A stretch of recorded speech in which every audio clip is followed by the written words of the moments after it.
buenas noches, mi nombre es Daniela Dulce y es un honor y un gusto dirigirme a ustedes en nombre de la Biblioteca Nacional del Perú. Les doy la bienvenida a esta séptima sesión del programa de Historia del Perú, un ciclo de charlas magistrales cuya finalidad es ofrecer a la ciudadanía un espacio para la reflexión sobre los procesos y acontecimientos que han marcado el devenir de nuestro país. No es grato presentar a la doctora Claudia Rosas Lauro, doctora en Historia por la Universidad de Florencia, Italia, y licenciada y magíster por la Pontificia Universidad Católica del Perú, donde se desempeña también como profesora principal de Historia del Departamento de Humanidades. Es miembro de número de la Academia Nacional de Historia del Perú, es especialista en estudios sobre cultura política del siglo XVIII y XIX, como nos muestra en sus investigaciones sobre el impacto de la Revolución Francesa en el Perú. Asimismo, sus estudios son abordados con el enfoque de género y mentalidades. Entre sus últimas publicaciones están Género y Mujeres en la Historia del Perú, Del Hogar al Espacio Público, y también Los Miedos sin Patria, Temores Revolucionarios en las Independencias Iberoamericanas, coeditado con Manuel Schultz. En esta ocasión, la doctora nos acompañará con su ponencia titulada Un virreinato bajo asedio, los medios colectivos en el Perú en víspera de la independencia. Sin más preámbulos, le cedemos el pase a la doctora. Buenas noches. Para mí es un gusto poder colaborar en esta iniciativa de la Biblioteca Nacional del Perú y poder presentarles las investigaciones que voy realizando en los últimos años. Para pasar a la presentación, voy a compartir mi pantalla con ustedes. Voy a hacer una breve introducción sobre el miedo en la historia para poder definir su concepto, ver los niveles y criterios de análisis, para luego poder aplicar esto al análisis de la sociedad virreinal a fines del periodo colonial en vísperas de la independencia. El miedo, como nos dice Jean Delomeau, es un sentimiento de inseguridad producido por una causa identificada, sea esta real o imaginaria, pero que se considera una amenaza. Por ejemplo, el miedo que tenemos frente a la enfermedad en el contexto de la pandemia global, pero también temores que son ficticios, imaginarios, que realmente no representan una amenaza. Para eso hay que diferenciar el temor de la cobardía para superar el enfoque positivista en la historia, que estaba orientada a ver los hechos de valentía de grandes personajes. En ese sentido, el temor es un sentimiento natural, humano, que recorre todos los periodos históricos, pero a la vez presenta una ambigüedad, puede llevar al instinto de conservación, pero también puede llevar a situaciones violentas o incluso suicidios. Por eso es que como un sentimiento de inseguridad debe ser estudiado desde una perspectiva sociocultural. Nosotros nos vamos a concentrar en el análisis del miedo, como lo hizo Jean Delomeau en su obra El miedo en Occidente, y vamos a dejar de lado la angustia y el pánico, que es un nivel mayor de la expresión del temor. Ahora, para analizar el miedo no es algo tan sencillo. Primero, su origen. Los miedos pueden ser espontáneos, porque son un sentimiento natural, como otros sentimientos en el ser humano. Como historiadores nos interesan los miedos colectivos, pero al mismo tiempo pueden ser reflejados o inducidos. ¿Qué quiere decir? Los sentimientos se aprenden a través de la escuela, la educación, la familia o los medios de comunicación. En ese sentido, hay que considerar que puede haber una instrumentalización de los miedos por el poder, sea el Estado, la Iglesia determinadas clases sociales. Otro aspecto que deben tomar en consideración es que el miedo generalmente no aparece solo. Por ejemplo, en la pandemia global que vivimos hoy, el miedo a la enfermedad revela un miedo más profundo, que es el miedo a la muerte, pero está vinculado a otros temores: el temor al hambre y a la escasez, a la subversión del orden social y económico, a una serie de miedos que lo acompañan. Por otra parte, hay que considerar que hay miedos globales, como el ejemplo que acabo de dar, pero también hay que analizar los miedos a nivel regional, local, nacional. Incluso a nivel social, no todos los grupos o clases sociales tienen los mismos temores. De acuerdo a su realidad social, económica, los temores varían. Justamente esas reflexiones las recogimos en un libro que editamos en el 2005 con la Pontificia Universidad Católica del Perú y que está abierto para la lectura: El miedo en el Perú, siglos XVI al XX.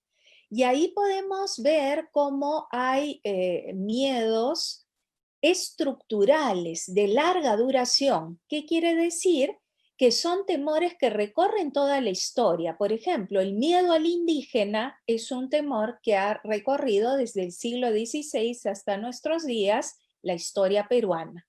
Pero a eso se suman los miedos coyunturales o de mediana duración, que se concentran en un momento específico, como se da en el caso de los terremotos. Acabamos de tener el aniversario del terremoto de 1970.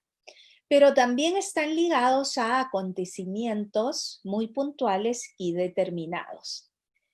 También hay que saber que los temores pueden desaparecer, como el miedo al lepra durante el siglo XX peruano y que a fines de esta centuria va a minorarse hasta desaparecer. Pero vayamos a ver cómo se manifiestan los miedos colectivos en el Virreinato del Perú en vísperas de la independencia. Sin embargo, no vamos a poder analizar en este espacio tan corto todo el abanico de miedos que se despliegan en un contexto de cambio profundo, de guerra y revolución, como va a ser la independencia. Nosotros nos vamos a concentrar en el miedo a los indígenas, a los esclavos y a la plebe. Y vamos a conectar estos temores que no eran nuevos en el virreinato peruano con el contexto que se vive en vísperas de la independencia. ¿Por qué? A fines del siglo XVIII, inicios del siglo XIX, tenemos varias revoluciones, movimientos sociales importantes que se producen a nivel local, pero también a nivel internacional, en el arco de las famosas revoluciones atlánticas, o, como diría Hobsbawm, en la era de las revoluciones. Y estos movimientos sociales y revoluciones van a ser la rebelión de Túpac Amaru en 1780, sobre lo cual les ha hablado ya el historiador Charles Walker en una sesión pasada. A esto se suma en 1789 el impacto de la Revolución Francesa, cuyas noticias llegan al virreinato peruano, y paralelamente, a partir de 1791, se verá también el impacto de la revolución haitiana, que también tiene una presencia en este arco revolucionario, para finalmente, en 1808, tener la invasión napoleónica de la península ibérica, que es lo que va a desencadenar la aceleración de este proceso de crisis del antiguo régimen o de la independencia. Pero no vamos a llegar hasta ahí, nos vamos a concentrar en los tres primeros fenómenos que hemos mencionado. Justo acaba de aparecer en Routledge Companion, que es una editorial prestigiosa anglosajona, un artículo mío sobre este periodo, reforma, revolución e ilustración en el virreinato del Perú a fines del siglo XVIII, que es una síntesis de esto que les estoy presentando. Muy bien, la composición étnica de la sociedad colonial con una mayoría indígena fue desde el siglo XVI un elemento amenazante para el Estado y las élites coloniales. Consideremos que la mayor parte de la población en el virreinato peruano era indígena. Este miedo se va a constituir en un miedo estructural de larga duración, como diría Fernán Brodel, y que va a estar presente en diversos momentos de la historia peruana y sobre todo en este momento de la independencia. A esto se va a sumar la presencia de esclavos de origen africano que también llegaron desde el siglo XVI y que se ubicaron principalmente en las ciudades y en las haciendas de la costa, y los sectores populares de las ciudades que van a generar un miedo permanente en la población. La primera rebelión ya ha sido tratada, pero de aquí quiero resaltar cómo la rebelión de Túpac Amaru se convierte en un fantasma que va a transitar la historia peruana incluso hasta tiempos muy recientes. Recordemos la revalorización que se hace durante el gobierno de Velasco de la figura del líder indígena, o como el movimiento terrorista del MRTA revaloriza esta figura tomando su nombre. Es decir, que hay un elemento que podemos nosotros recorrer. Y la rebelión de Túpac Amaru, como ha señalado Scarlett O'Phelan, fue la culminación de una serie de movimientos sociales que se produjeron durante el siglo XVIII como parte del impacto de las reformas borbónicas y de una serie de procesos que se dan en esta centuria y que hacen que en el sur andino del virreinato peruano estalle una rebelión de grandes proporciones que va a movilizar no solo a indígenas, sino con una alianza criolla inicialmente y otros sectores sociales que participan en el movimiento y que se va a extender a la zona alto peruana con el movimiento de Túpac Katari, otro de los líderes indígenas. Esta rebelión fue aplastada en el mismo momento que se dio y se dieron medidas bastante drásticas de represión que en el futuro, entre otras consecuencias, van a hacer que durante la independencia el sector criollo no contara con líderes indígenas y menos descendientes de incas como líderes de los movimientos, que es lo que vamos a ver luego en la rebelión o revolución del Cusco en 1814.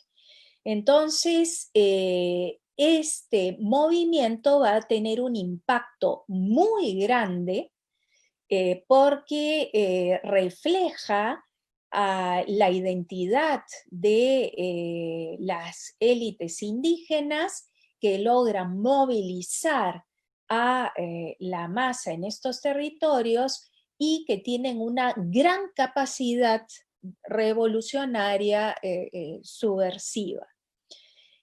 Sobre esto no me voy a detener demasiado, luego voy a volver Estas son imágenes que justamente muestran cómo en este momento hay una revalorización, un renacimiento del incaísmo y de esta identidad indígena de manera muy pronunciada en el Cusco y en el sur andino, el Cusco por ser capital del Tahuantinsuyo, y que prácticamente aquellos líderes rebeldes van a ser descabezados a favor de aquellos que apoyaron la represión del movimiento, como será el caso de Mateo Pumacahua Chihuantito. A este temor, que va a ser un temor que incluso, como ha demostrado Sir Sinclair Thompson, tiene un impacto allende los mares, porque la rebelión de Tupac Amaru no solo tuvo un impacto en el virreinato peruano, sino en el mundo atlántico, en Europa, se va a sumar otro temor, que es el temor a la plebe de las ciudades. En el siglo de la Ilustración va a surgir una renovada concepción del pueblo, llamado comúnmente con el apelativo de plebe. ¿Quiénes constituían la plebe? Era el resultado del amplio y extenso mestizaje entre españoles, indios y negros que se había desarrollado durante los siglos coloniales, que llevó a la aparición de diversas mezclas étnicas o castas, y estas castas, sobre todo aquellas que eran consideradas de baja extracción social, como los zambos, mulatos y mestizos, van a ser posteriormente incluidas junto con los indios que también habitaban las ciudades coloniales bajo el concepto de plebe. Acá tenemos una imagen de fines del siglo XVII y de la Plaza Mayor de Lima. Esta nueva concepción del pueblo y el vocablo que generalmente se empleó para designarlos tenían en la base un discurso discriminatorio, pues se va a considerar que los que eran parte de esta plebe eran vagabundos, alcohólicos, proclives al hurto, se dedican al juego y que tenían poco temor de la autoridad, es decir, que no eran disciplinados. En las acuarelas de Pancho Fierro se representan a inicios de la República estos grupos que pertenecen a lo que denominamos plebe. Incluso en esta secuencia de los cuadros de castas que reflejan las mezclas étnicas, tenemos esta imagen. Lima, la capital del virreinato, en el censo de 1790, tenía una cuantiosa población esclava al lado de una variada composición étnica. Esto solo como ejemplo de lo que va a pasar en muchas otras ciudades durante la época colonial. 18.862 españoles, 8.960 negros, 3.912 indígenas y 17.709 habitantes que correspondían a estas mezclas y que en la Ilustración se le dieron diferentes apelativos como chinos, cuarterones, quinterones, zambos, etcétera, ¿no? En ese momento se va a acrecentar la actitud de desconfianza hacia el pueblo, porque dentro de la visión ilustrada estos tenían una escasa racionalidad, por eso debía educárseles, según algunos, a través de las luces de la razón y civilizarlos. Como dice Norbert Elias, la idea de realizar un proceso civilizatorio para que se domestiquen los impulsos físicos y emocionales y privatizar las funciones del cuerpo. De esa manera se podía establecer una modernidad. Y esto se va a evidenciar en el programa de reformas borbónicas, que no solamente se destinaron aspectos burocráticos, territoriales, económicos, militares, sino también a la reforma de las costumbres. Este programa se dio desde Carlos III en América y las reformas a nivel de las costumbres van a hacer expresar este deseo de controlar las manifestaciones de la plebe. Los cuadros de castas son una muestra, bueno, artística de estas mezclas étnicas, como podemos ver ahí. El cuadro de la historia del Perú de 1799 de José Ignacio de Lecuanda sintetiza esta visión del Perú, que es una visión ilustrada, racionalista, donde no solo aparecen las fuentes minerales, los animales, la fauna, la flora, la minería, sino también los diferentes tipos étnicos que incluyen también a los habitantes de la Amazonía. Muy bien, ¿qué ocurre durante el siglo XVIII en las diversas ciudades debido al establecimiento de las reformas borbónicas, sobre todo a nivel fiscal y económico? Se producen una serie de movimientos y levantamientos que van a generar un mayor temor a esta plebe urbana, no solo en Lima, también en Arequipa, en las ciudades del sur andino. Este tipo de movimientos sociales acrecienta el temor a estos sectores. El alza de los impuestos hace que se ataquen las aduanas, se ataque a los cobradores de los impuestos, y esto va a ser parte de la alimentación de este tipo de temores. Sin embargo, frente a esta situación, es decir, menos de un decenio después de lo que va a ser el impacto de la gran movilización indígena liderada por Túpac Amaru y luego Túpac Katari, vamos a tener que llegan las noticias de un hecho que se da ahí en los mares, la Revolución Francesa de 1789, pero que van a tener un impacto en el Perú e incluso van a avivar el temor que ya había a una movilización de la masa indígena. En la documentación lo que nosotros podemos advertir es cómo se conecta este hecho externo, porque Francia es el modelo de monarquía en ese momento, donde se ha subvertido el orden social, político, económico, religioso,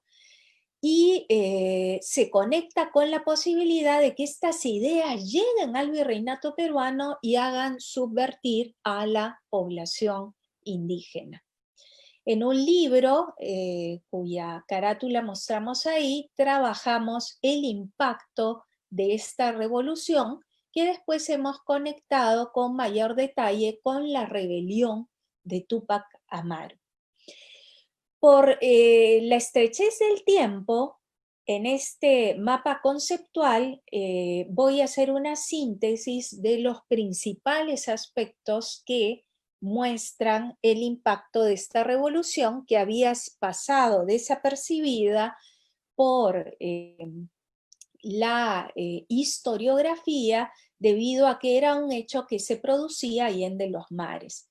Pero si nosotros analizamos lo que está ocurriendo en el Perú en ese momento, tenemos que necesariamente conectarlo con lo que va a ocurrir en las revoluciones atlánticas y lo que va a ocurrir en las revoluciones de independencia hispanoamericana, porque es todo un periodo desde fines del 18 hasta inicios del 19, donde se van a producir una serie de convulsiones y una serie de procesos. El miedo a la Revolución Francesa va a ser originada por las noticias que llegan allende los mares y los procesos informativos que se van a desencadenar y que van a generar una representación negativa de la revolución en las élites coloniales, y esto va a llevar a una serie de actitudes, como veremos, el castigo a los franceses por el prejuicio que hay de que los habitantes de esta nación están difundiendo las ideas subversivas y revolucionarias.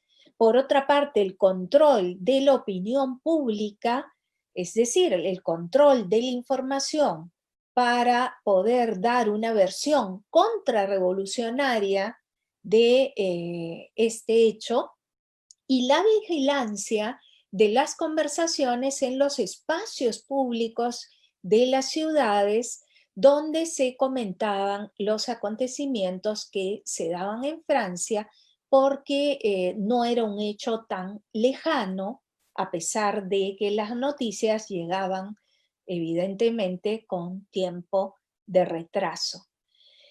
La censura de la información y las acciones revolucionarias que se dieron a través de una propaganda política en los periódicos de la época, la campaña de recaudación de los donativos para la guerra de España contra Francia, porque España va a terminar declarando la guerra a Francia a partir del aguillotinamiento de su monarca, el rey Luis XVI, y esto va a desencadenar una guerra europea para lo cual se van a pedir tanto donativos como rogativas públicas al virreinato peruano y al resto de los territorios coloniales en Hispanoamérica. Las rogativas públicas eran ceremonias religiosas donde se propagandizaba la recaudación de los donativos, porque la guerra de España contra Francia era contra los herejes, impíos franceses que habían aguillotinado a su rey, y a la vez para la defensa de la Iglesia Católica amenazada en Francia y la religión. Muy bien, esto ya lo paso un poquito más rápido. El evento se da cuando es rey en España Carlos IV, y en el Perú el virrey es Gil de Taboada y Lemos. Es un momento después de los sucesos que acabamos de comentar de la rebelión de Túpac Amaru.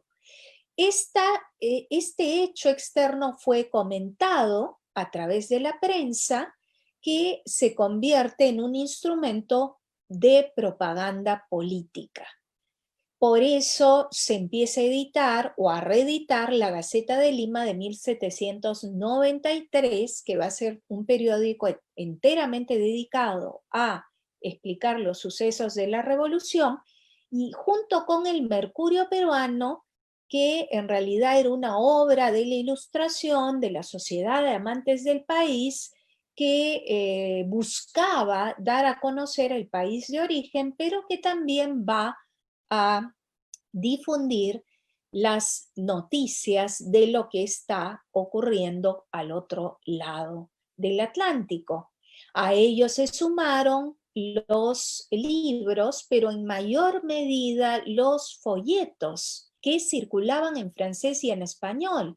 El discurso de Pétion o de un buen francés, el discurso de Mirabeau y la propia Declaración de los Derechos del Hombre y del Ciudadano, que incluso aparecieron en la correspondencia de las autoridades coloniales, el obispo Chávez de la Rosa en Arequipa y el virrey de Lima. Entonces, la Declaración de Derechos, tenemos noticia que circuló antes de la edición que hiciera Antonio Nariño en el Virreinato de Nueva Granada.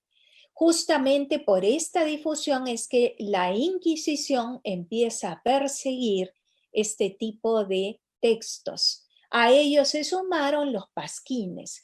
Los pasquines eran textos breves, escritos en prosa o en verso, que en el momento de las medidas del reformismo borbónico y de la rebelión de Túpac Amaru, y en este contexto van a ser un medio de protesta contra el régimen colonial y van a difundirse en todo el territorio virreinal. Estos pasquines llegaron a Huamanga, al Cusco, y no solamente se fijaron en la capital. Y ahí mostraban cómo había una contraposición entre la libertad francesa y la tiranía española, esta tiranía asociada a las medidas del reformismo borbónico. En sociedades como esta de antiguo régimen, no solamente lo escrito va a llegar al público, sino no hay que perder la transmisión oral, las conversaciones en los cafés, las tertulias, las fondas, pero también a nivel de los sectores populares de la ciudad, de la plebe, las chinganas, las pulperías, las chicherías, donde también la gente comentaba y discutía estas informaciones. Lo vemos en 1780, cuando llegan las noticias de las reformas borbónicas, la rebelión de Túpac Amaru, hay un proceso a la gente que se reúne a conversar sobre este tema en el Café de Bodegones. Lo mismo va a ocurrir cuando se da el impacto de la Revolución Francesa, y en 1808, durante la invasión napoleónica, en este mismo café hay un proceso por conversaciones sediciosas, que en realidad no eran tan sediciosas, sino que la gente comentaba y discutía las noticias, y eso era un peligro frente al poder. Evidentemente van a ver los bandos, las pastorales, los sermones y las procesiones que ya comenté, por eso lo paso rápido, y junto a esto no hay que olvidar la cultura material y la iconografía revolucionaria que empieza a aparecer en pinturas como las que vemos ahí, con la imagen de Marián, o en las esculturas de piedra de Huamanga. Estas son posteriores, pero para que se den una idea de cómo el nuevo ideario empieza a difundirse. Es así como la opinión pública desde fines del siglo XVIII, inicios del XIX, es decir, en la etapa previa a la independencia, ya empieza a ser un poder importante. Y en esta opinión pública no solamente participan los sectores altos de la sociedad, sino también los sectores populares o los grupos o clases medias de la ciudad. Esta es una imagen de un café, en realidad el modelo que era el café parisino, y hay 4 tópicos en la visión de la revolución: el regicidio, el ataque a la Iglesia y a la religión católica, el terror y el jacobinismo, y un cuarto elemento es la guerra. Estos tópicos van a prolongarse durante la independencia y el siglo XIX, porque es parte del discurso contrarrevolucionario que se genera en esta coyuntura específica. Precisamente esta imagen refleja el impacto que causó el aguillotinamiento de Luis XVI y cómo esto pone en jaque a las monarquías y al régimen monárquico en Europa y también en Hispanoamérica. Muy bien, pero esta revolución va a desencadenar temores que ya hemos explicado: el temor a la población indígena, a que vuelva a darse una rebelión como la de Tupac Amaru, el temor a la plebe en las ciudades. Muchos documentos recogen estas preocupaciones junto con el temor al extranjero como vehículo de difusión de nuevas ideas, ideas peligrosas, incluso el temor a un ataque externo.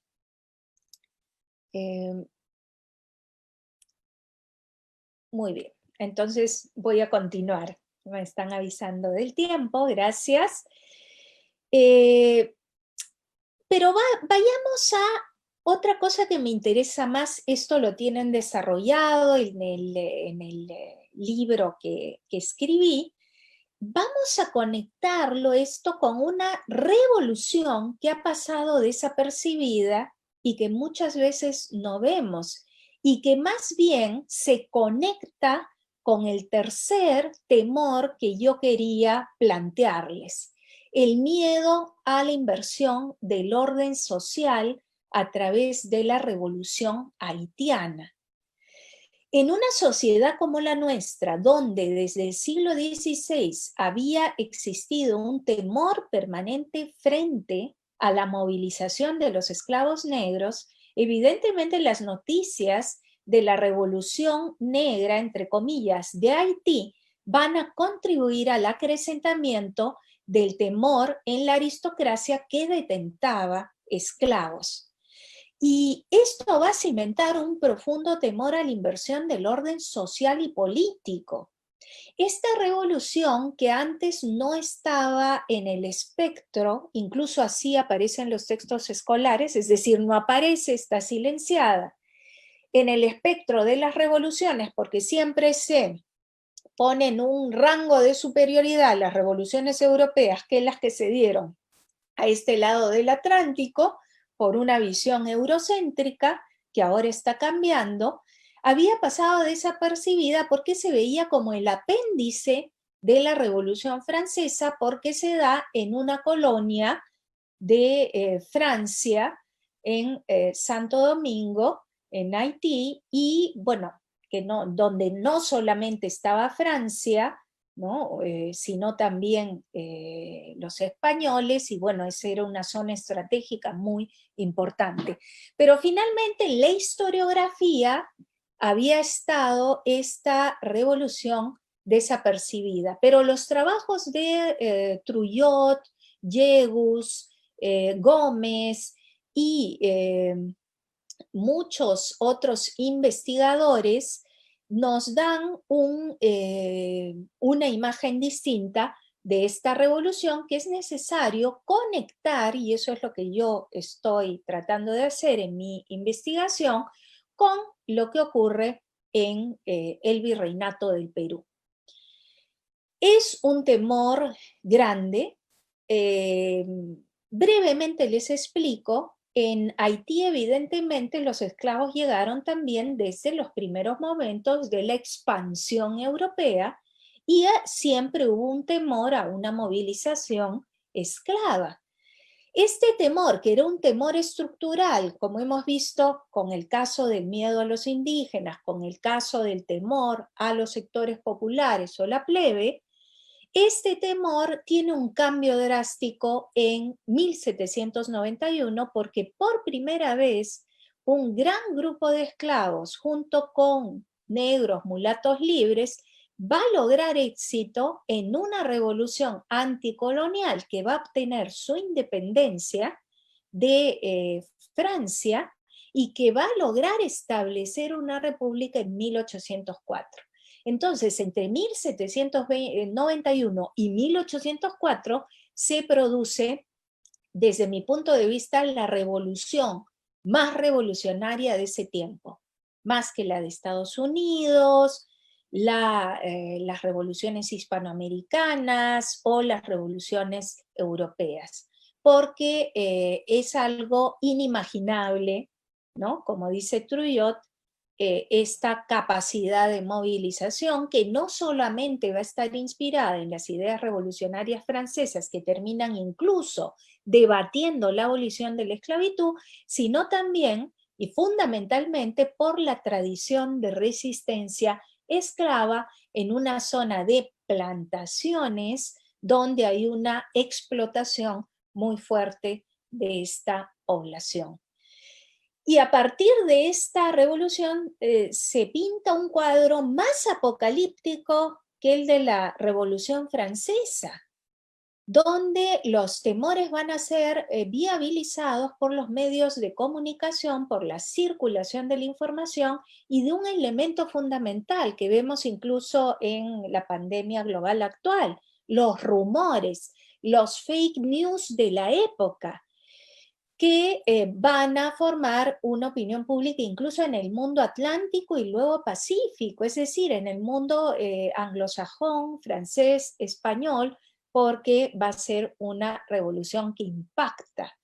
Algunas imágenes de esta propaganda muestran ahí cómo se pinta esta guerra de razas, cómo se presentan, ¿no?, esta revuelta general de los negros y cómo hay una masacre de blancos. Ahora que estamos presenciando los efectos del racismo en el siglo XXI y las manifestaciones en Estados Unidos por este tema, vemos que es un elemento estructural que se concentra, ¿no? Lo analizamos en este momento determinado. Estas imágenes son del libro de Alejandro Gómez sobre el impacto de la revolución haitiana. Este cuadro apocalíptico será otro inventario de atrocidades peores que la de los franceses revolucionarios. La masacre de blancos que muestra el miedo a la muerte, la destrucción de plantaciones y de posesiones materiales de los blancos, que muestran la inversión del orden social y político, incluso la instauración de una república que es totalmente contraria a la imagen política de la monarquía, los soldados negros y mulatos, ¿no?, representados como una horda de animales sedientos de sangre de blancos, horrores, calamidades, anarquía, migraciones, refugiados, ¿no? Entonces, estas imágenes, ¿no?, Toussaint Louverture, uno de los líderes principales del movimiento representado ahí, reflejan esta inversión del orden del mundo, cuyas noticias también van a llegar porque ya en ese momento el mundo está conectado. La globalización tiene una historia, no es solamente un fenómeno actual, reciente, y pues se globaliza la información de la Revolución Francesa, pero también la de la Revolución Haitiana. Esto se conecta con todo el debate abolicionista que va a haber en Francia y que, como sabemos, cuando se produce el proceso de independencia del Perú, ya en la época sanmartiniana, San Martín va a dar la libertad de vientres y posteriormente la abolición en nuestro país fue en 1854, pero ya en el 21 hay este primer paso dentro del liberalismo del periodo. En fin, antes de pasar a esto, quería conectar entonces lo que tenemos en este gran mapa que les he sintetizado para que vean las líneas directrices, ¿no? Como en vísperas de la independencia tenemos movimientos internos, externos, pero que se van conectando, que van a tener una presencia en los procesos posteriores y que son parte además de un proceso más grande que es la desintegración o la crisis del antiguo régimen, no solo en Europa, sino también en este lado del Atlántico, y que desde mi punto de vista no empieza en 1808 con la invasión napoleónica de la península ibérica que se da en España, sino empieza décadas antes con todos los procesos que se van gestando y larvando en el propio virreinato peruano. Para ir cerrando, solo para que se den cuenta cómo los temores aparecen juntos y hay un tren de miedos, como dice Jean Delumeau, el miedo a la impiedad y a la irreligión. Ese es un elemento importante, como los ataques a la religión católica y a la iglesia, el culto a la diosa razón que se difunde en Francia, la ruptura con el papado, la persecución de religiosos, la constitución civil del clero, donde el clero empieza a pasar y la iglesia pasa a manos del Estado, alimentan este cuadro trágico de los cambios que se van produciendo y generan un temor que va a estar presente en este periodo.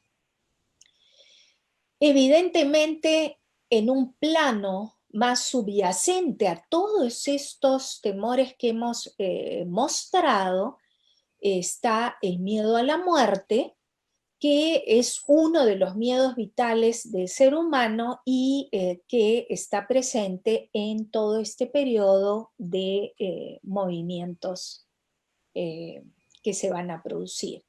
Esto se va a conectar también, como hemos tratado de mostrar, con el temor a las nuevas ideas que van a representar la subversión del orden social, político, económico y religioso, y básicamente son estas ideas difundidas, se supone por los filósofos de la Ilustración, por el liberalismo posteriormente y por las propias revoluciones que hablan de libertad, igualdad, y de esa manera están poniendo en jaque todas las bases de las columnas del edificio del antiguo régimen.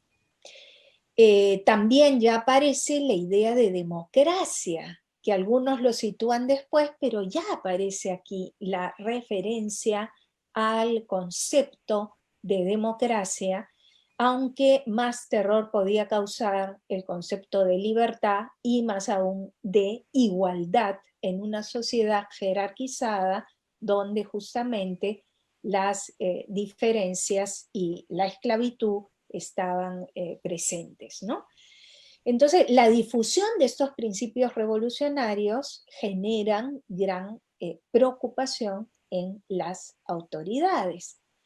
Consideremos también que el temor no solo se genera desde arriba hacia abajo, sino también desde los sectores subalternos o indígenas, esclavos, la plebe, que es el temor hacia el Estado, la Iglesia, vistos como agentes subversivos que pueden imponer medidas drásticas y represión.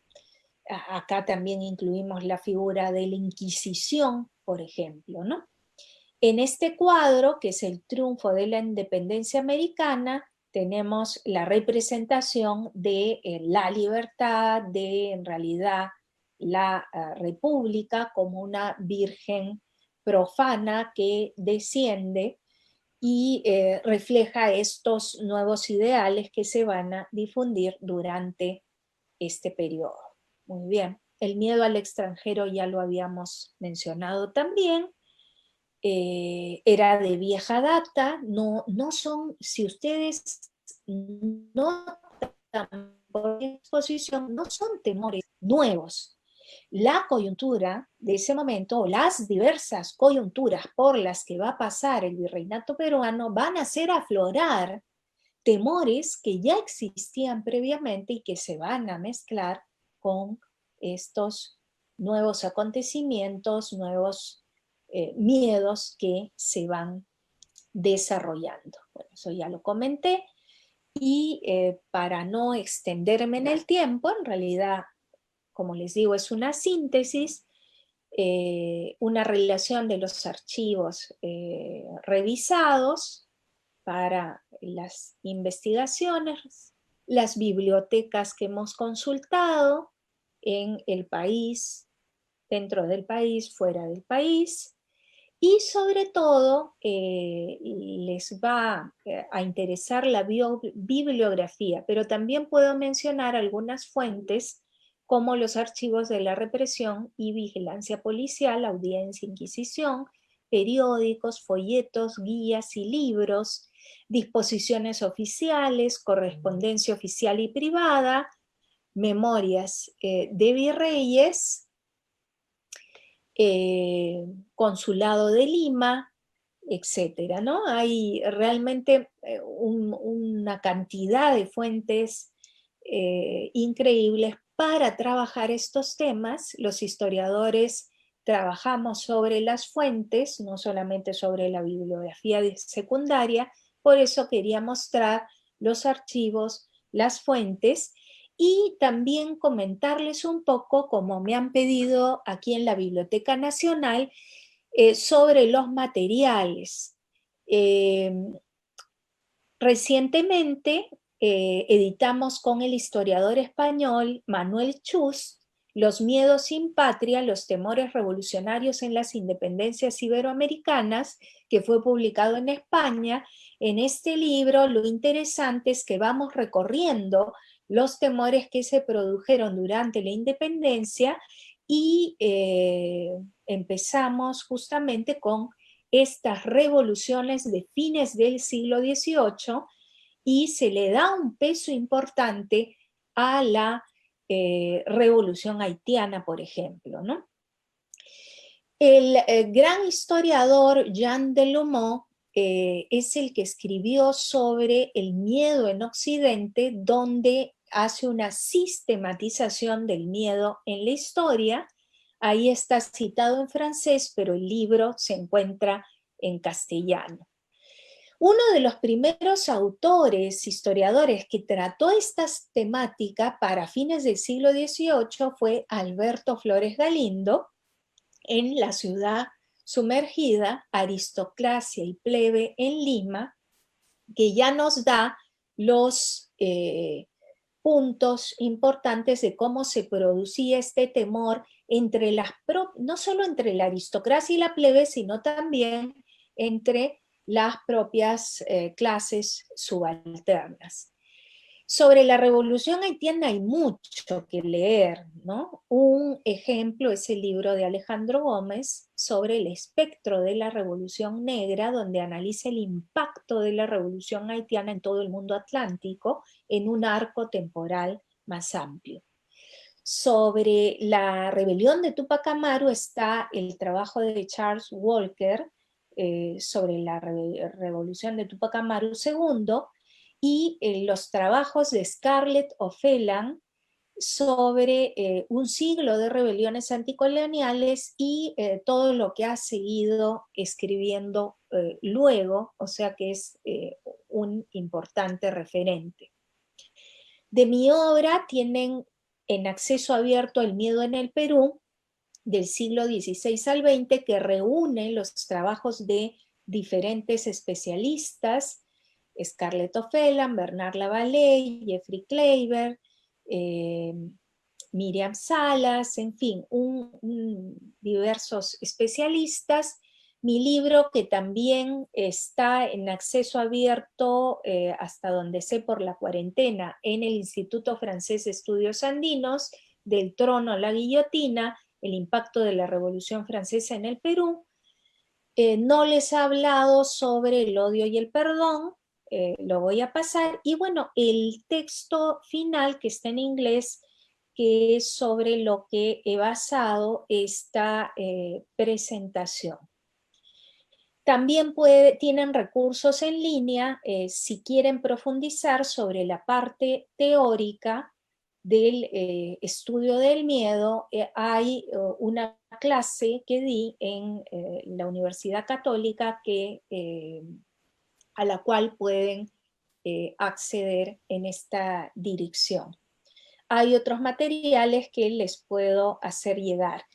En todo caso, lo que me interesaba en esta presentación es mostrarles cómo los temores que ya están presentes por las particularidades propias de la sociedad colonial a fines del siglo XVIII, en vísperas de la independencia, se conectan con estos procesos que se dan a nivel europeo, incluso regional. Yo he puesto solamente 3 ejemplos para que ustedes puedan advertir estas conexiones y a partir de eso yo creo que podemos reflexionar sobre los distintos puntos que pueden surgir a partir de la presentación. Muchas gracias. Muchas gracias, doctora Claudia, por compartir parte de su investigación con nosotros, un tema que sin duda debe haber despertado mucho interés y sobre todo por el contexto actual, ¿no? Y también que nos permite conocer y comprender el miedo desde una perspectiva histórica. Bueno, le comento que el tema ha generado mucha expectativa en el público también, un público que por la naturaleza del evento es bastante heterogéneo. Por las redes sociales nos acompañan niños, niñas, jóvenes y adultos, y nos llegan saludos desde el Colegio Élite 21 de Caraballo, el Colegio 2095 de Hernán Buce de la Guerra, el Colegio 2068-3 Santo Domingo de Ayauca, y también nos llegan saludos de distintos lugares del Perú y del mundo, como del distrito de Atritarte, de las provincias de Cañete, Arequipa, Piura, Trujillo, Ica, Cerro de Pasco, y de países como Chile y Brasil. A todos y a todas les mandamos un enorme saludo y agradecemos su interés por el programa de historia. Bien, como lo adelantamos al inicio de esta sesión, pasaremos a una breve rueda de preguntas que el público nos ha hecho llegar a través de la plataforma Zoom y Facebook. Por Facebook, Sumakubari nos pregunta: historizando el miedo, ¿qué tanta influencia tuvo el rumor o las noticias falsas en el comportamiento de la sociedad colonial peruana?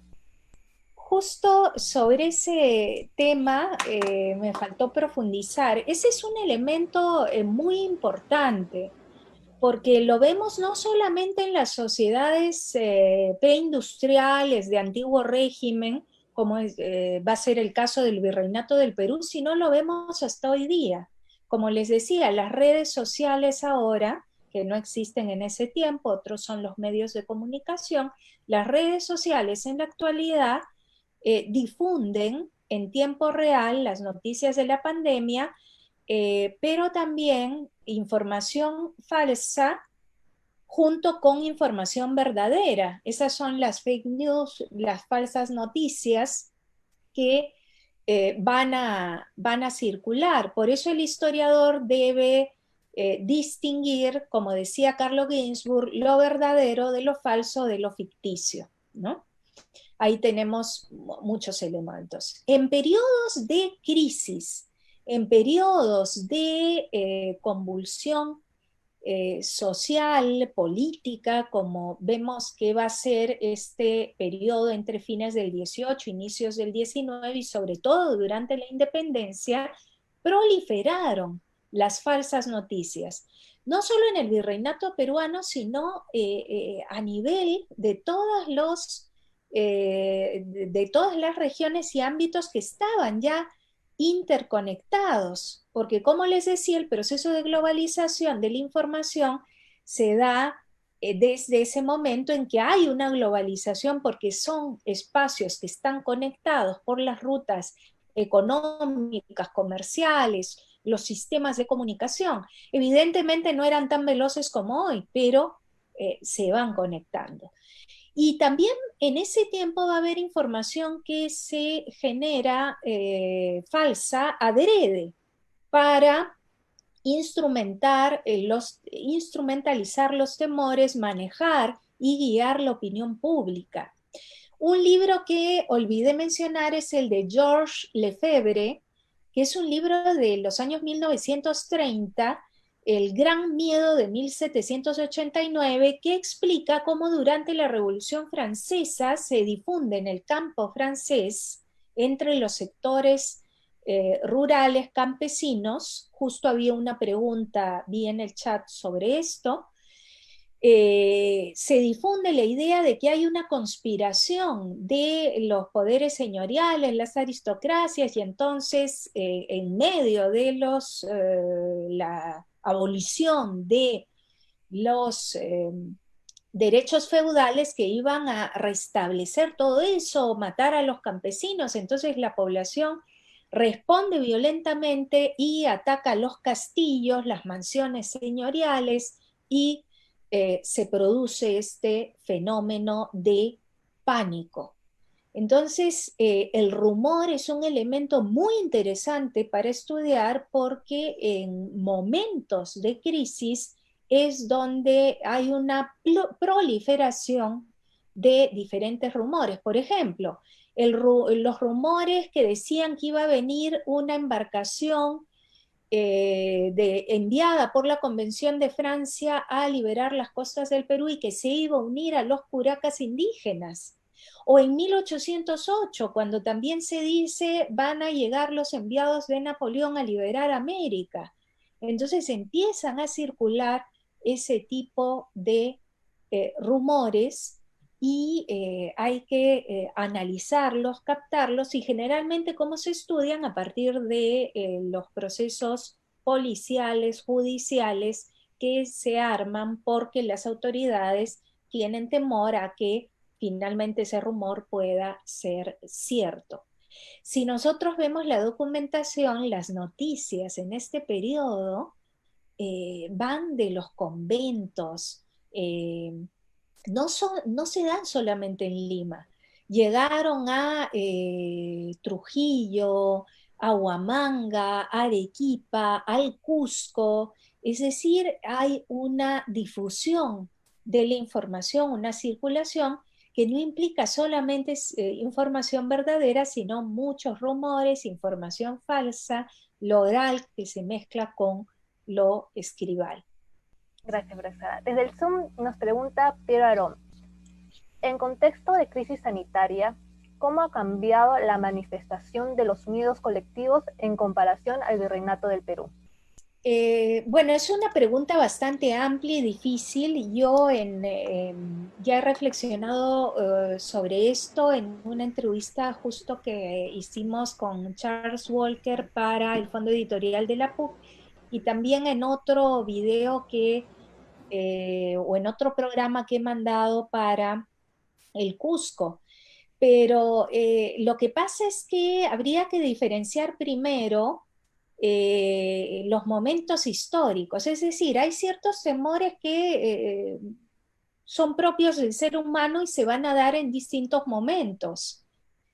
Y estos van a estar presentes a lo largo del tiempo, solo que el contexto cambia y entonces estos cambian.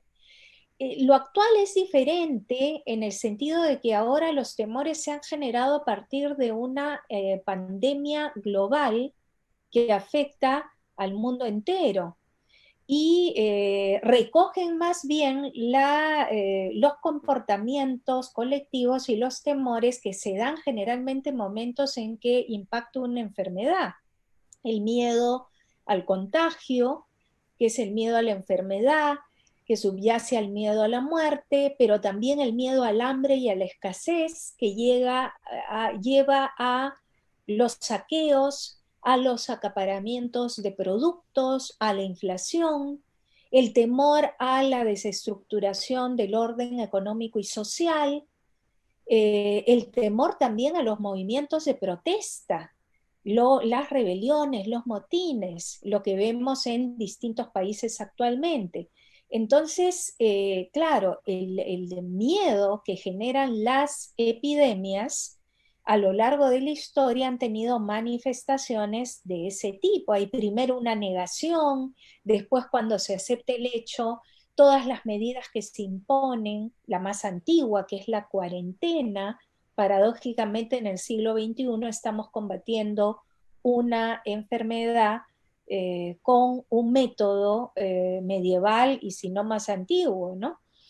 Y las medidas sanitarias, los toques de queda, las restricciones impuestas por el Estado, la policía, eh, las instituciones, todo esto genera mayor temor. Y dentro de eso también lo que va a alimentar los temores va a ser los fake news, los rumores que van a circular. Es decir, los soportes materiales y las estructuras económicas sociales han cambiado, pero los fenómenos siguen dándose, siguen existiendo. En ese tiempo donde no hay televisión, no hay redes sociales, están los espacios de sociabilidad, las redes de arrieraje, las medidas que mandan las autoridades a los distintos territorios, es decir, el teatro, hay otros soportes, pero igual se producen este tipo de fenómenos, ¿no? Lo que hay que analizar es la complejidad de estos temores, cómo se van entrecruzando entre sí, cómo reflejan miedos estructurales que vienen de atrás, que no son nuevos, ¿no? Desde el Zoom, Omar Rojas solicita que si se puede explayar un poco más explicar un poco más sobre el impacto de la revolución de Haití en el virreinato y la circulación de estas ideas entre los afrodescendientes en las ciudades como Lima, Trujillo y otras ciudades. Sí, es una buena pregunta y en eso estamos, ¿no? Porque en realidad, en el caso de los movimientos, la rebelión de Tupac Amaru de 1780, la Revolución Francesa, sí podemos llegar a ver cómo los sectores indígenas, la plebe en las ciudades, y no solamente las élites, recogen estas ideas, se enteran de estos acontecimientos en mayor o menor medida. Evidentemente las noticias van llegando con espacios de tiempo muy fuertes en determinadas coyunturas políticas, menos en otras, ¿no? Es una difusión compleja, ¿no? La que se va a producir. Obviamente en el caso de la rebelión, todo el surandino, que es escenario de los hechos, va a tener las noticias prácticamente de primera mano.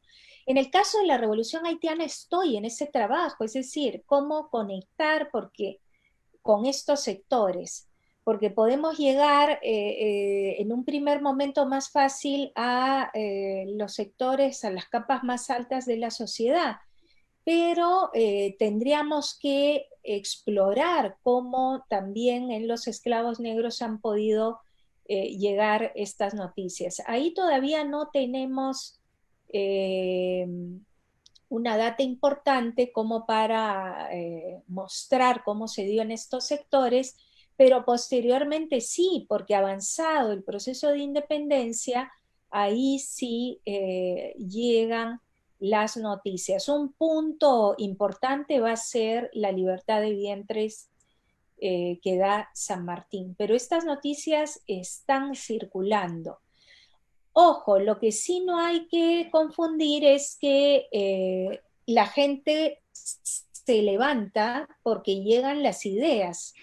En la exposición lo que he querido mostrar es la fina articulación que hay entre estos procesos rebeldes, revolucionarios y las estructuras que se dan en el virreinato, pero no es, sabemos los historiadores que las cosas no son monocausales. Generalmente los procesos tienen diversas causas que los provocan y no son automáticas, ¿no? Llegan las ideas, la gente se levanta. No, porque además, justamente lo que producen inicialmente con fuerza La rebelión de Tupac Amaru, el impacto de la Revolución Francesa y la haitiana, es más bien una posición contrarrevolucionaria. A veces las posiciones políticas, como estamos viendo actualmente, se empiezan a volver más rígidas y se van a posiciones más contrarrevolucionarias, ¿no? Y este es el primer impacto que producen. A veces se piensa que el primer impacto de estas revoluciones fue alimentar el espíritu de independencia. De eso tenían temor las autoridades, porque en comunicaciones que venían desde España ya lo decían. Hay que detener la difusión de estas ideas que llevan a la irreligión y al espíritu de independencia de las colonias. Entonces, eso ya lo tienen claro y estamos hablando de la década de 1789. Pero no, el primer impacto no fue ese, más bien el primer impacto fue contrarrevolucionario. Y más bien el impacto revolucionario va a ser posterior, ¿no? Ahí se va enlarvando, ¿no? Es el péndulo que decía Lefebvre entre es miedo y esperanza, ¿no? Las esperanzas, las utopías. ¿Okay? Pero bueno, nos falta todavía investigar, porque los investigadores se han concentrado en la zona atlántica, pero justamente lo que a mí me interesa es ver qué va pasando aquí, no solo como he hecho para los otros eventos en los sectores altos. Gracias. Bien, desde Facebook nos preguntan Johan Almeida Herrera, ¿qué tan presente fue de fines del siglo XVIII hasta la independencia el miedo a Juan Santos Atahualpa? La rebelión de Juan Santos Atahualpa, que se da entre la década del 40 y 50, prácticamente son 10 años, se ubica en la selva central y en realidad duró mucho tiempo. Como sabemos, la presencia de este líder indígena mesiánico que tiene una presencia muy importante, como lo ha investigado Stefano Varese, incluso en el imaginario posterior, como va a ser el caso también del otro líder indígena Tupac Amaru. Pero en ese caso, ¿qué ocurrió? Eh, Como no era una zona de gran presencia del Estado colonial, el movimiento pudo extenderse, pudo llevarse a cabo en distinta época, o sea, por un periodo prolongado. Se envían unas entradas militares, pero no tienen mayor éxito. ¿Cuándo empieza a preocupar esta rebelión?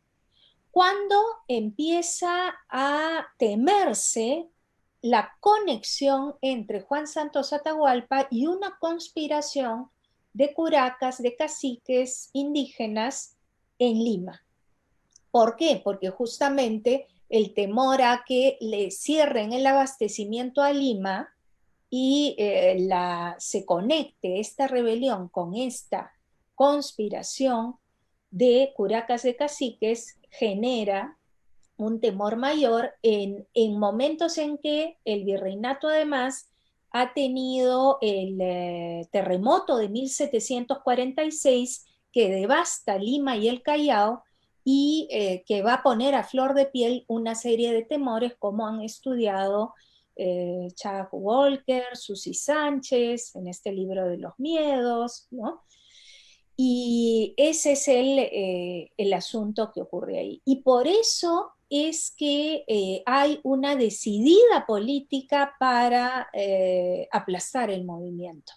Cosa muy diferente a lo que ocurre con Tupac Amaru, donde por encontrarse la rebelión en un eje económico muy importante desde el siglo XVI, que es el circuito económico o mercantil del sur andino que conectaba todas las ciudades del sur, desde Cusco hasta La Paz, Arequipa, es decir, todo un territorio económicamente muy importante para el poder colonial, esa rebelión sí va a ser reprimida desde un primer momento. Entonces, sí hay un temor.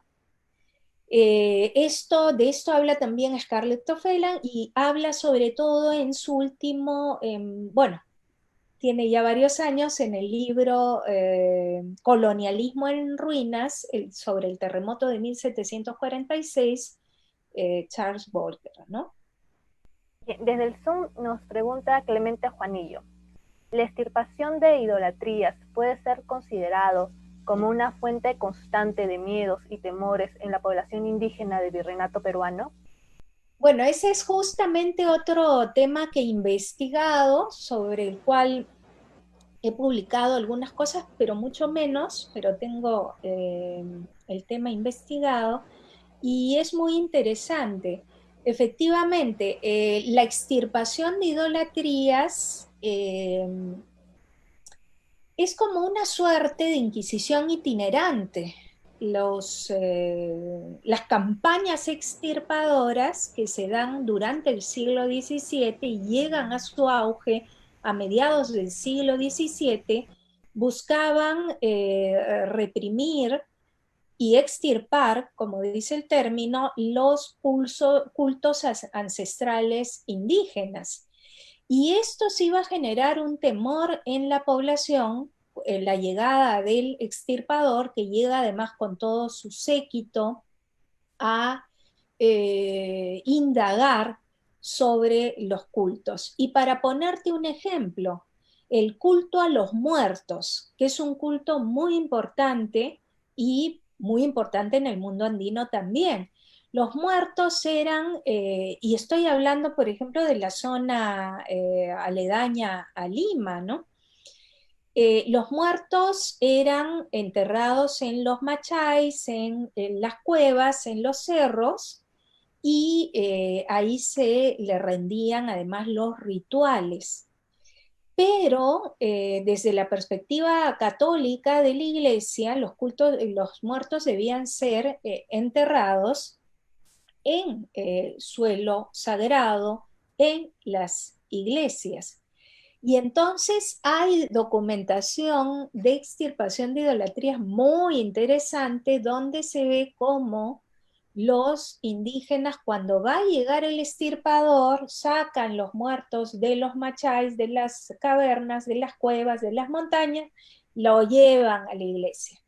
Y cuando se va el extirpador, vuelven nuevamente a hacer sus rituales y a llevarlos a los lugares. Como hubo diversas campañas, eso se puede saber.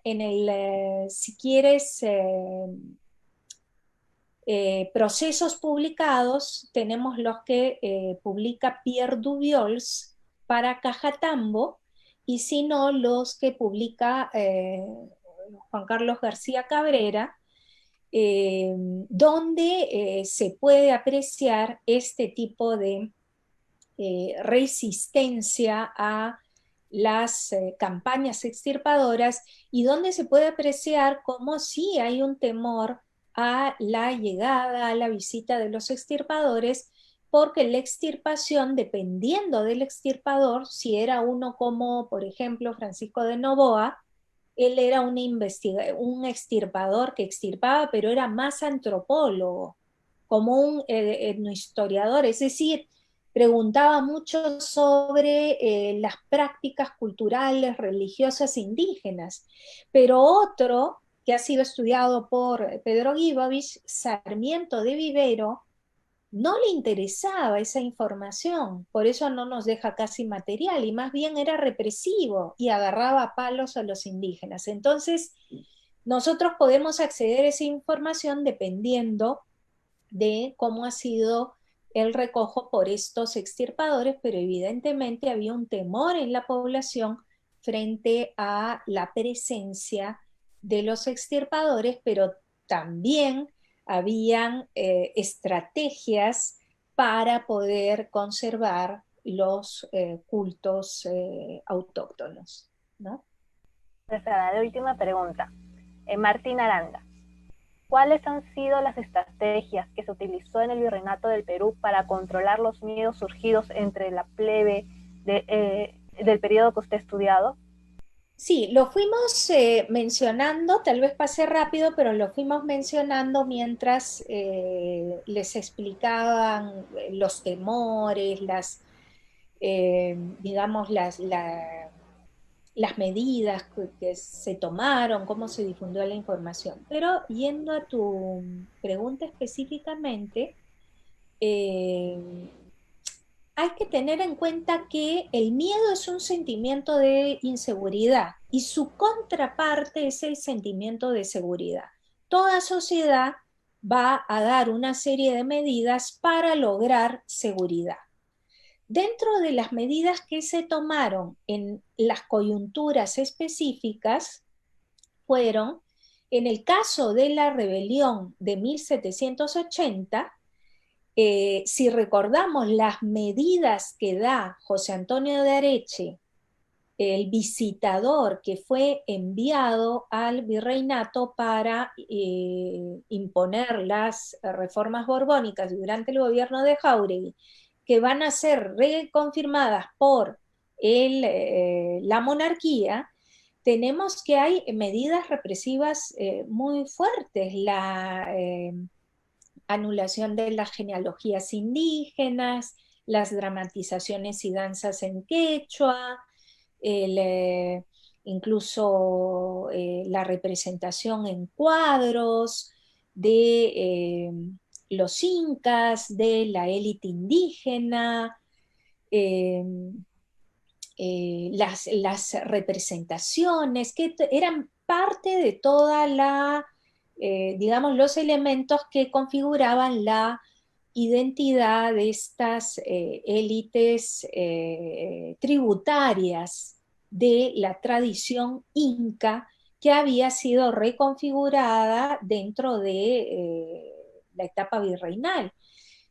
Pero además se suprimieron los curacazgos o cacicazgos rebeldes, con lo cual se cercenó gran parte de los líderes indígenas, mientras que se premió a los que habían combatido a Tupac Amaru, los Tito Atauchi, Pumacahua y muchos otros de estos linajes realistas, fieles a la corona, y también para evitar los movimientos posteriores se abolió el reparto de mercancías que realizaban los corregidores, se estableció una audiencia o corte de justicia en el Cusco, se suprimieron los corregidores y se establecieron las intendencias, es decir, se tomaron una serie de medidas, unas que ya estaban en carteras, otras nuevas, para evitar que un movimiento de ese tipo se volviera a repetir. En el contexto de la Revolución Francesa, como lo mencioné, se dio el control de la información a través de una prensa oficial y el control de la información en los espacios de sociabilidad de la ciudad. Por eso se hicieron procesos judiciales para perseguir a los que comentaban las noticias. Se hizo una lista de franceses residentes en el virreinato, lo mismo se hizo también en 1808, ¿no? Las que he mencionado. Se recaudaron donativos para la guerra de España contra Francia. También en el caso de Tupac Amaru se recaudaron donativos. Yo no me he fijado en la parte económica, pero el virreinato peruano durante todo este periodo está dando, digamos, contribuciones para todos estos procesos contrarrevolucionarios. Después serán los de la época de Abascal, cuando reprimen los movimientos en América, que ya se producen a partir de 1808, ¿no? Pero nosotros hemos visto la etapa previa. Entonces, todas estas medidas de control, incluso expulsión de personas consideradas conspiradoras, sediciosas, que se expulsan a la metrópoli, van a ser importantes. O sea, de esa manera se buscaba controlar. Es más, se hace todo un plan de defensa de las costas del Perú por temor a que lleguen embarcaciones y que levanten pues a la población indígena y levanten a la plebe de las ciudades, y entonces se hace este plan de defensa de las costas, ¿no? Entonces son una serie de medidas contrarrevolucionarias que buscan lograr la seguridad en los territorios y que se implementan conjuntamente con la Iglesia. La revolución haitiana se da también en este momento, entonces no hay medidas específicas para esa revolución que se produce en el Caribe, pero sí se entremezclan con estas otras medidas que se dan para el caso francés. Recuerden que después está la conspiración de Ubalde en el Cusco, Gabriel Aguilar y Ubalde en el Cusco en 1805, el movimiento, el impacto de las juntas de gobierno a partir de 1808, o sea, esta situación que hemos visto acá en vísperas de la independencia se va a repetir con mayor fuerza posteriormente, pero son periodos que están, procesos que están muy conectados, ¿no? Profesora, lamentablemente estamos llegando a la parte final de esta sesión. Queremos agradecer primero a la doctora Claudia Rosas por la gentileza de compartir con nosotros algunos alcances de su investigación y por atender cada una de las preguntas formuladas por el público. Agradecemos también a quienes desde sus casas nos han acompañado en esta 7ª sesión del programa de Historia del Perú.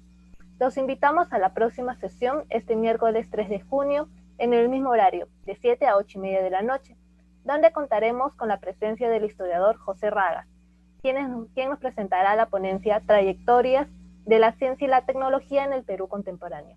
Agradecemos una vez más a la doctora Claudia Rosas. No sé si le gustaría compartir con el público algunas palabras finales.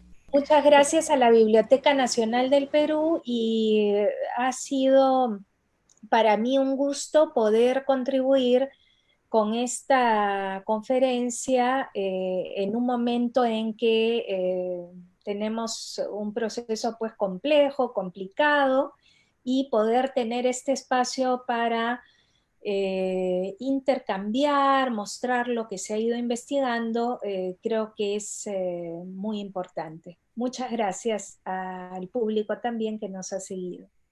Muchas gracias, profesora. Antes de retirarnos, queremos invitarles a seguir nuestras redes sociales, donde podrán disfrutar de las diferentes actividades que la Biblioteca Nacional del Perú viene preparando para ustedes con el propósito de acompañarlos en casa y hacer más llevaderos estos días de cuarentena. Muchísimas gracias.